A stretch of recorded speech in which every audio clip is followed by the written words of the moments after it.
Hello అందరికీ welcome back to Anu KR vlogs. నేను మీ అనురాధ.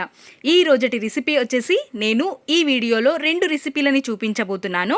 ఒకటి జొన్న పిండితో చేసుకునే అట్టు అయితే ఇంకొకటి రవ్వ ఉత్తప్పం రెసిపీని చూపించబోతున్నాను. చాలా ఫాస్ట్గా అయిపోతుంది, ఇన్స్టెంట్గా చేసుకునే రెసిపీస్ ఇవి.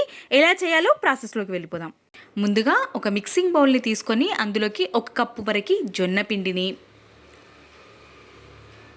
1/2 కప్పు వరకు గోధుమ పిండిని యాడ్ చేసుకోవాలి.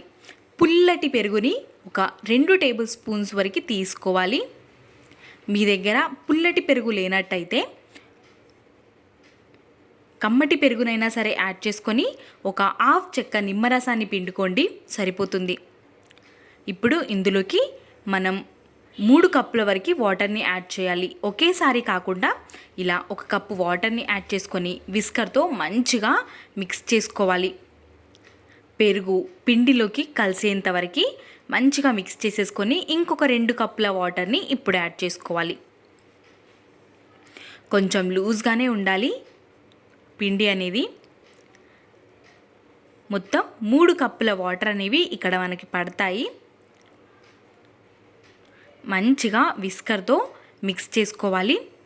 ఇప్పుడు ఇందులోకి ఒక 2 టేబుల్ స్పూన్స్ వరకు ఉప్మా రవ్వని యాడ్ చేసుకోవాలి. సూజీ రవ్వ, ఉప్మా రవ్వ అంటూ ఉంటారు కదా, 2 టేబుల్ స్పూన్స్ వరకు యాడ్ చేసుకొని మంచిగా మిక్స్ చేసుకోవాలి. మిక్స్ చేసుకొని ఒక 5 మినిట్స్ పాటు పక్కన ఉంచుకుంటే మనకి వాటర్ అన్నీ రవ్వ అనేది పీల్చుకుంటుంది. ఈ విధంగా చూస్తున్నారు కదా, కన్సిస్టెన్సీ అనేది ఈ విధంగా ఉన్నప్పుడు మూతని కవర్ చేసుకొని ఒక 5 నిమిషాల పాటు పక్కన ఉంచుకుందాం. 5 నిమిషాల తర్వాత తెరిచి చూస్తే పిండి అనేది కొంచెం చిక్కబడి ఉంటుంది.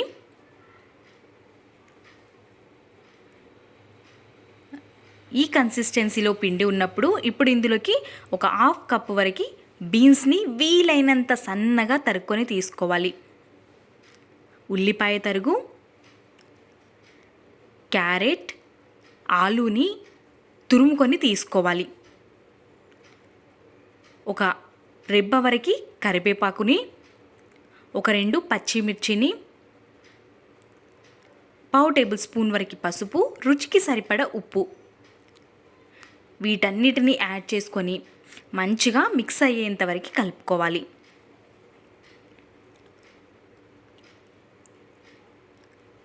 మంచిగా పిండిని మిక్స్ చేసుకోవాలి.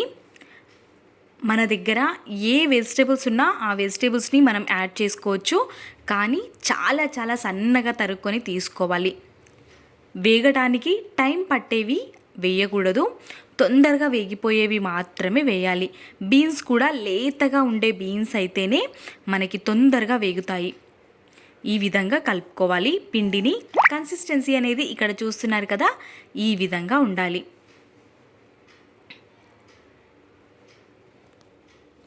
ఇప్పుడు మనం ఈ పిండిని పక్కన ఉంచేసి నెక్స్ట్ ప్రాసెస్ని చూసేద్దాం.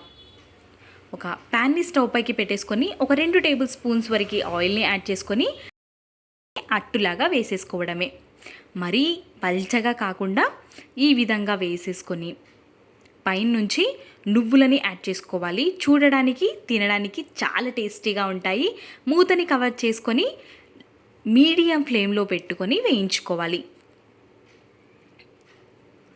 మనం కాలకన్నా ముందే టర్న్ చేసినట్టయితే విరిగిపోతుంది కాబట్టి చూస్తూ జాగ్రత్తగా చేసుకోవాలి ఈ అట్టు రెసిపీని. ఈ విధంగా 2 సైడ్స్ టర్న్ చేసుకొని కాల్చేసుకోవడమే. ఈ రెసిపీని మనం రైతాతో కానీ చట్నీతో కానీ సర్వ్ చేసుకున్న చాలా చాలా రుచిగా ఉంటుంది. ఇంకో రెసిపీ వచ్చేసి రవ్వ ఉత్తప్పం. ఇది కూడా ఇన్స్టెంట్గా అప్పటికప్పుడే ప్రిపేర్ చేసుకోవచ్చు. ఇది టేస్ట్ మాత్రం చాలా సూపర్గా ఉంటుంది. ఇడ్లీలు, దోశలు అన్నీ రెగ్యులర్గా తిని బోర్ కొట్టినప్పుడు ఈ విధంగా ట్రై చేయండి. చాలా చాలా చాలా రుచిగా ఉంటుంది. ముందుగా ఒక గిన్నెని పెట్టేసుకొని అందులోకి 1 కప్పు వరకు నేను వేయించుకొని తీసుకున్న రవ్వని తీసుకుంటున్నాను. బొంబాయి రవ్వ, సూజీ అంటూ ఉంటారు కదా, రవ్వలోకి 2 టేబుల్ స్పూన్స్ వరకు బియ్యం పిండిని యాడ్ చేసుకోవాలి. 1 కప్పు రవ్వకి 1/2 కప్పు వరకు కొంచెం పుల్లటి పెరుగుని తీసుకుంటే టేస్ట్ బాగుంటుంది. 1 కప్పు వరకు వాటర్ని యాడ్ చేసుకొని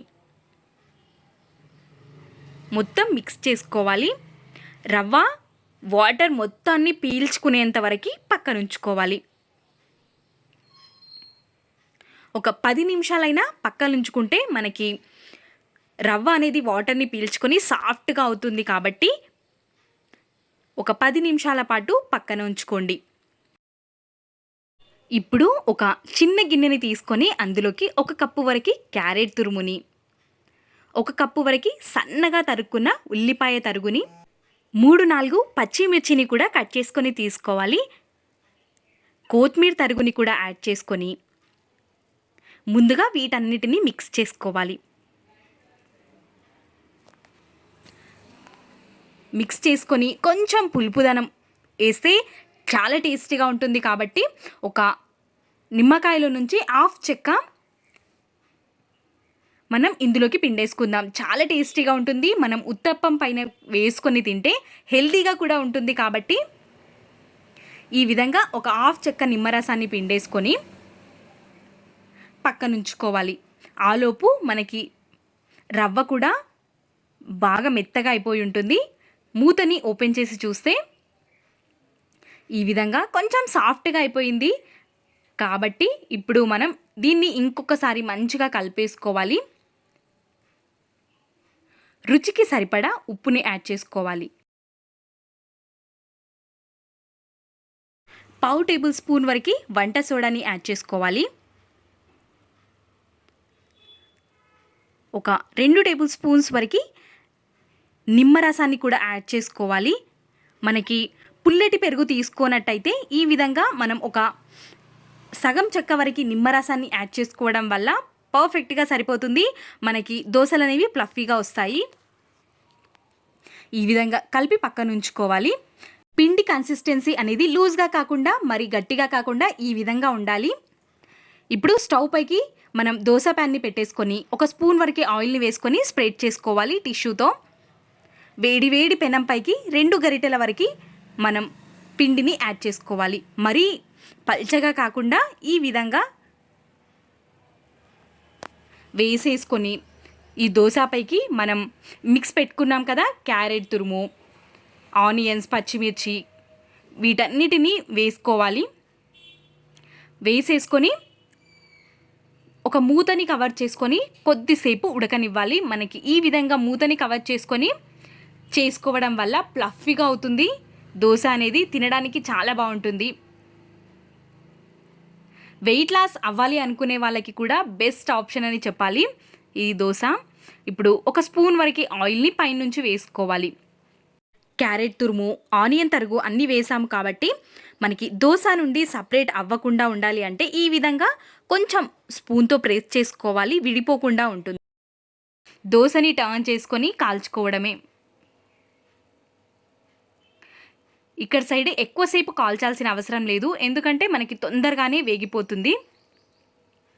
ఈ విధంగా వేసేసి కాల్చుకొని సర్వింగ్ ప్లేట్లోకి తీసేసుకోవడమే. చాలా టేస్టీగా ఉంటుంది. చట్నీతోనే సంబంధం లేదు, ఏ చట్నీతో అయినా సర్వ్ చేసుకోవచ్చు. చాలా రుచిగా ఉంటుంది. రవ్వ ఉత్తప్పం రెసిపీని అప్పటికప్పుడే కూడా ప్రిపేర్ చేసుకోవచ్చు. లేదు అనుకుంటే పిండిని ఒక 30 నిమిషాలైనా పులువనియండి. చాలా రుచిగా ఉంటుంది ఉత్తప్పం అనేది. కాబట్టి ఖచ్చితంగా ట్రై చేయండి. ఈ 2 రెసిపీస్లలో మీకు ఏ రెసిపీ ఎక్కువగా నచ్చిందో కామెంట్ సెక్షన్లో తెలియచేయండి. ఇలాంటి మరెన్నో రెసిపీస్ కోసం అను కేఆర్ వ్లాగ్స్ని సబ్స్క్రైబ్ చేసుకోండి. వీడియో నచ్చితే please subscribe. Thanks for watching. Bye.